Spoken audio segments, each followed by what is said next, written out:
क्या असम का चुनाव विकास पर लड़ा जाएगा या फिर किसी मुख्यमंत्री की पत्नी के पासपोर्ट पर? क्या 52,000 करोड़ की कथित शेल कंपनियां असली मुद्दा हैं या फिर सीमावर्ती राज्यों में बदलती जनसंख्या और घुसपैठ? और सबसे बड़ा सवाल, क्या जनता को प्रदेश विकास की नीति चाहिए या निजी विवाद पर हो हल्ला?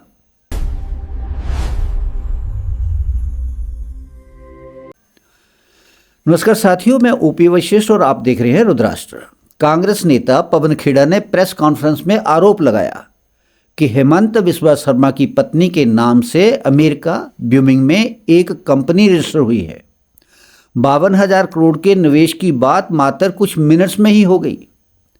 खेड़ा के मुताबिक हेमंत बिस्वा शर्मा की पत्नी रिंकी की दुबई में प्रॉपर्टी है, एक से अधिक उसके पास पासपोर्ट हैं, केवाईसी में भी कथित गड़बड़ी हुई है।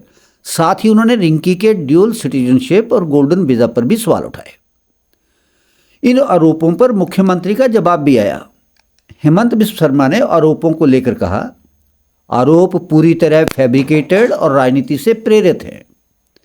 कहा, फेक डॉक्यूमेंट्स और फोटोशॉप का इस्तेमाल हुआ है। 48 घंटे में क्रिमिनल और सिविल डिफेमेशन केस करने की घोषणा भी कर दी, एक किस्म की चेतावनी दे दी। आईपीसी बीएनएस की गंभीर धाराओं का भी जिक्र किया।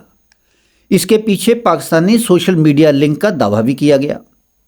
उनकी पत्नी रिंकी भुयान शर्मा ने भी आरोपों को इमेजिनरी और फोटोशॉप बताया। अब असली सवाल, जनता का मुद्दा क्या है? अपना स्पष्ट मानना है, अगर किसी ने फर्जी पासपोर्ट बनवाया है, कानून सख्त कार्रवाई करे बिना किसी पद या रुतबे की परवाह किए। अगर किसी ने फर्जी दस्तावेज के आधार पर आरोप लगाया है तो भी कानून नाज़ीर कार्रवाई करे। लेकिन क्या चुनाव के समय जनता को यह नहीं जानना चाहिए कि असम में सीमा सुरक्षा की नीति क्या होगी? घुसपैठ और एनआरसी पर अगला कदम क्या होगा? बांग्लादेशी घुसपैठ रोकने की ठोस योजना की क्या रूपरेखा होगी? जनसंख्या संतुलन और डेमोग्राफी चेंज पर क्या रणनीति रहने वाली है? युवाओं के लिए रोजगार रोड मैप क्या होगा?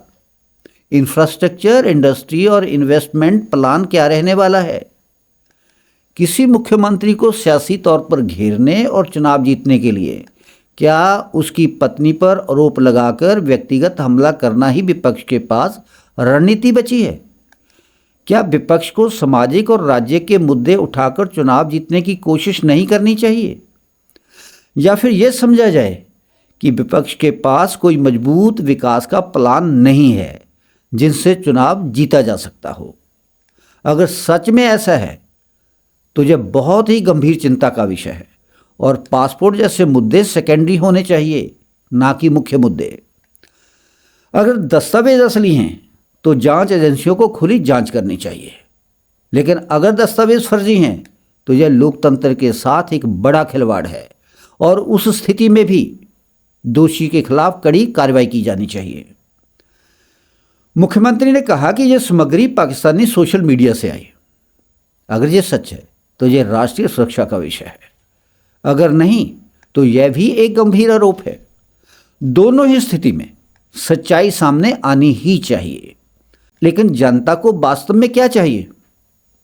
देश और असम की जनता को ना तो पासपोर्ट पर राजनीति चाहिए, ना ही परिवार पर राजनीतिक हमले वाली सियासत चाहिए।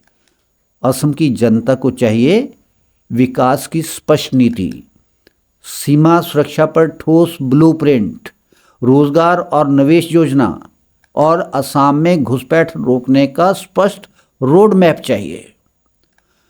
मेरा मत है, राजनीति व्यक्तिगत हमलों से नहीं, नीति और विजन से जीती जानी चाहिए।